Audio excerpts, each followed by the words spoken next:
vamos bien hasta acá, no he perdido a nadie. Esa es la parte más tediosa, ¿no? Ya otra vez pensamiento más directos. Bueno, vamos a hablar de los contextos en que aparece el venado. Ayer Christopher nos dio una introducción en qué contextos arqueológicos podemos encontrar venados, cómo los encontramos, ¿no? En basureros, o sea, son de consumo ampliamente distribuidos. Y aquí vamos a hablar de contextos en la iconografía, ¿no? O sea, en las artes. O sea, vamos a hablar de cacería, o sea, los cazadores y sus presas, los dioses, los ritos y las ofrendas. Las dos cosas van siempre de la mano. O sea, no hay ninguna, les puedo decir que todas las escenas que he revisado, todas tienen ciertas alusiones a un rito, a un mitologema o una deidad. No hay ninguna separación. El venado siempre está involucrado en actividades que se relacionan con alguna deidad. Vamos a hablar de la organización sociopolítica, y así como para el relax, como de salida, vamos a hablar del inframundo, de las ofrendas funerarias y de los guayobos narvales. Ya que como está la noche encima, pues ahí ven los nahualitos. Me despido con aquellos. Retomo algo que presentó Pepe el lunes, que es la vasija de la cueva de Tumbalam, que es un estudio muy completo, donde tenemos una vasija en contexto arqueológico. Ustedes pueden ver ahí del lado izquierdo del espectador que hay varios guerreros con flechas, con los lanzadardos, listos para tirar a los venados. Los venados están del lado derecho. Ustedes también pueden ver estos venados, uno ya está sangrando, el de abajo ya está sangrando, el otro está montado por una mujer. Se lo están montando, o sea que la escena en la que estamos viendo aquí no es del todo una escena naturalista, sino que tiene tintes mitológicos. O sea que aquí hay una relación entre la mujer que monta el venado y los cazadores que apuntan y van a flechar a estos animales. Esta es la misma vasija, ¿no? Esta es una vasija polícroma, en otra se pueden apreciar un poco los colores. Lamentablemente está fracturada de un lado, pero es una pieza también única por la calidad de la elaboración de la escena. Tenemos una escena muy similar, por lo menos con lo que es el ataque a los venados. Lamentablemente la parte de venados está esta parte de la izquierda, que está casi destruida, y aquí solamente tengo el dibujo, no está publicado la fotografía. Aquí del lado derecho tenemos una escena mitológica que está asociada con agua, pero al lado izquierdo vemos un flechador y que vemos aquí un venado, probablemente con una cría al lado de un árbol, ¿no? Las otras partes de la vasija se han perdido, están en blanco. Aquí también tenemos el acto de cazar venado con lanzadardos. Aquí van otros del clásico. Por ejemplo, esta vasija K808 es una procesión de personas con bastones, y algunos, de hecho dos de ellos, cargan presas, o sea, piezas cobradas de cacería. Y el del venado es ustedes pueden ver que no se hace trabajo de cargar entre dos personas, no, el mecapal sobre la cabeza, al hombro, hacia la espalda, y ahí con la cabeza hacia abajo lo tienen colgado y lo cargan así para llevarse a una casa, ¿no?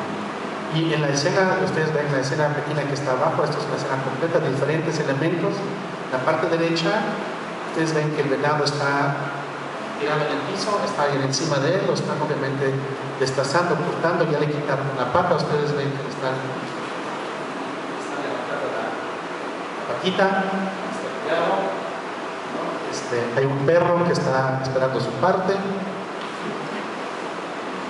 y aquí también pues tenemos otro que también ya cargó con el venado. Y lo interesante también es que muchos de esos personajes tienen como sombreros la cabeza de venado. Y aquí está otro venado cobrado, y este también aquí está cargando partes del venado. O sea que esto es todo un equipo de cazadores que están repartiendo la gama, ¿no? Y aquí también ven que vienen con sus bastones, y también otra vez con flechas y lanzadardos. O sea que obviamente en el clásico había una tradición de que cazar venado se hacía con flecha y lanzadardos, ¿no? ¿Por qué? Porque la artesacha que tenemos actualmente se introduce hasta el siglo XIII, o sea, no existía hasta ese momento. Por lo tanto, el arma más veloz y de mediana distancia era esta. El problema es que el lanzadardos y los dardos requieren una práctica constante de esa técnica, porque es una técnica muy difícil, muy complicada, porque en un momento dado, en el momento de lanzar, el dardo tiene que salir de la mano y solamente tiene la puntita del hueso que está en el lanzadardos. Y para mantener ese equilibrio y dar la dirección que uno quiere, se requiere práctica diaria. Y eso, bueno, aquí viene otra, aquí vemos otra escena. Esta es mucho más plástica. Aquí ustedes ven que aquí sí le dio hasta por el cuello al pobre animal, ¿no? El lado derecho. O sea, ya está desangrando. Uno ya lo está jalando de la pata, ¿no? O sea que ya están a punto de lograrlo. Y había de hecho otra vasija que ahorita no encontré, donde hasta están cazando, que se están llevando hasta un wedge, armadillo, ¿sí? Eso también es muy interesante. Los armadillos o los venados parecen ser gamas que siempre se mencionan en conjunto, ¿sí? Ahora regresando a los cazadores. Lanzar con lanzadardos es un arte. Yo tuve una vez el gusto de conocer a un estudiante, pasante de arqueología prehistórica europea, que había construido su propio lanzadardos en base a elementos que habían recuperado de una excavación neolítica. Y nos trató de explicar cómo funciona, y la verdad tratamos de tirar y fue un fiasco total, ¿sí? Porque necesitas equilibrar bien tu cuerpo. Es un movimiento perfecto como el básquetbol, ¿no? Para encestar perfectamente bien, todo tu movimiento corporal tiene que estar coordinado muy bien. Y dice que una persona entrenada con estas técnicas puede lanzar hasta 200 metros y tirar a punto, ¿sí? Otra pregunta es, ¿quién en la cultura clásica maya tenía esa competencia? Los únicos que tienen esa competencia son los nobles, los que son guerreros, que son facultados para eso. De hecho, Landa nos dice claramente que esos nobles son los que reciben una educación tanto como sacerdotes como guerreros. Es un entrenamiento íntegro, porque la guerra y el sacerdocio van de la mano, o la cacería y el sacerdocio van de la mano. ¿Qué consecuencias tienes? Ahí se los dejo a su imaginación. ¿Qué es lo que se puede hacer como un cazador? O sea, no se habrán solamente dedicado a la cacería de animales. Realmente digo esto, o sea, que son los mismos equipos que se forman en cazadores que se van a la guerra. La práctica es la misma. En cuestiones técnicas es exactamente la misma. Bueno, vamos ahorita a hablar un poquito también de esto, ya yéndonos al posclásico. Nos vamos a lanzar aquí el Códice de Madrid. ¿Por qué? Porque es el único códice maya que tenemos que tiene un capítulo sobre cacería, que son las hojas 39, la 49 y algunas extensiones hasta la 51. Y aquí les pongo tres ejemplos que he seleccionado: el amarre de la pieza, el transporte de la pieza y la exposición de una ofrenda con las cabezas de las piezas cobradas. Y para que sea también un poquito más fácil de seguirlo, aquí la misma dinámica, tenemos las imágenes con un pequeño texto que los acompaña, y afortunadamente estos textos pertenecen a aquellos en el Códice de Madrid, que son casi todos completamente leíbles, porque el Códice de Madrid tiene muchas partes que son totalmente ilegibles, aunque tenga grifos, porque están todos revoloteados y revueltos. Y aquí vemos, ¿no? Aquí está hablando expresamente Chuká, escapurado, la dádiva, o sea, el matán. El Yutzil indica la calidad de esta acción, es lo mejor. Y el último es el Achij, es el cazador. En yucateco sería Ajej. ¿Sí? Y aquí tenemos un problema, este códice del siglo XVI. Y de hecho es un códice que fue confiscado por Pedro Sánchez de Aguilar en 1606 en Chalcenote, en el oriente del estado de Yucatán, que era con Quintana, y llevado a España como ejemplo de muestra de respaldo de un trabajo que había hecho contra la idolatría en esas zonas, ¿no? O sea que el concepto achij se mantiene en estos contextos, o sea, como que una tradición, o sea, a pesar de que ya debíamos pensar que ya son todos yucatecos y hablan maya yucateco, siguen usando los códices y siguen copiando la frase achij, cazador, en cholano. Y en el segundo caso es una frase muy similar, Tamuchuca, Matán, es la dádiva, es lo mejor, o sea que es prosperidad para él. Y aquí en vez de Achí tiene un A, pero la verdad es un nombre propio de alguna deidad, supongo, pero no sabría decirles quién es. Y aquí el otro ejemplo donde ya se exponen las piedras en las tres piezas. Osh Alam. La palabra Alam es algo como algo que está presente, en caso de presencia. O sea, son las tres presencias o las tres cosas expuestas presentes. Archiv del cazador. Se fueron capturados estas dádivas, ¿no? O sea que aquí también hay que entender que los textos son muy rudimentarios, solamente marcan las pautas y uno tiene que completar toda la estructura gramatical que está ausente en el texto, ¿no? O sea que en maya aquí faltan las preposiciones, faltan los conectores que habría que... Y aquí, a diferencia del clásico, tenemos también ya el uso de arco y flecha, aparece en algunas ocasiones, pero también de las trampas con lazo.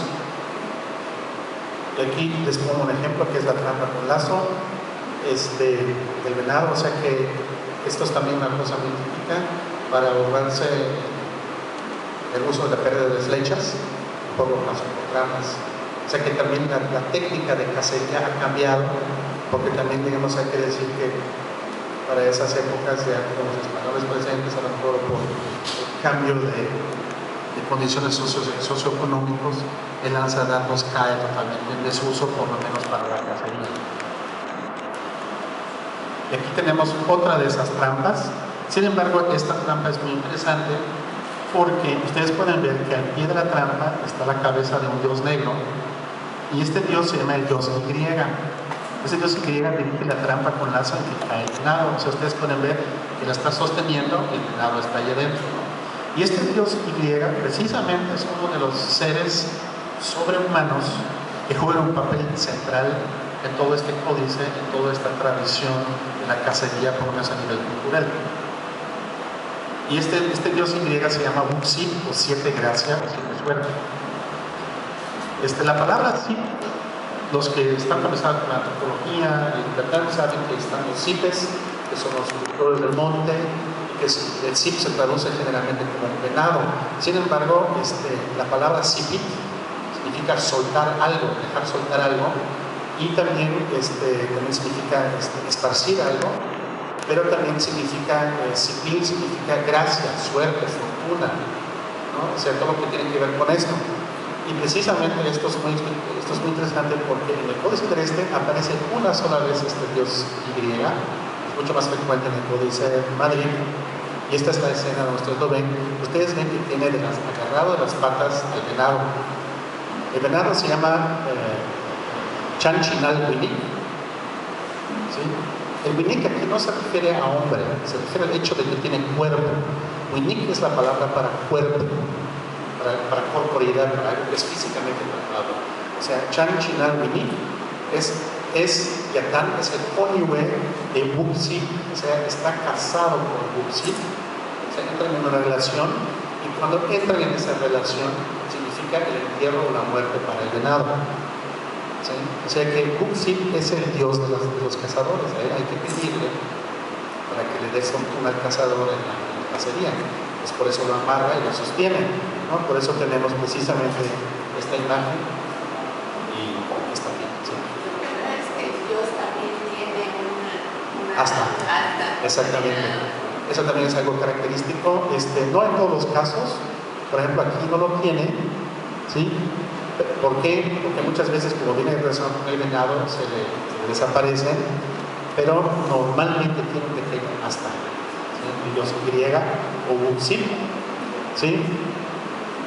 Y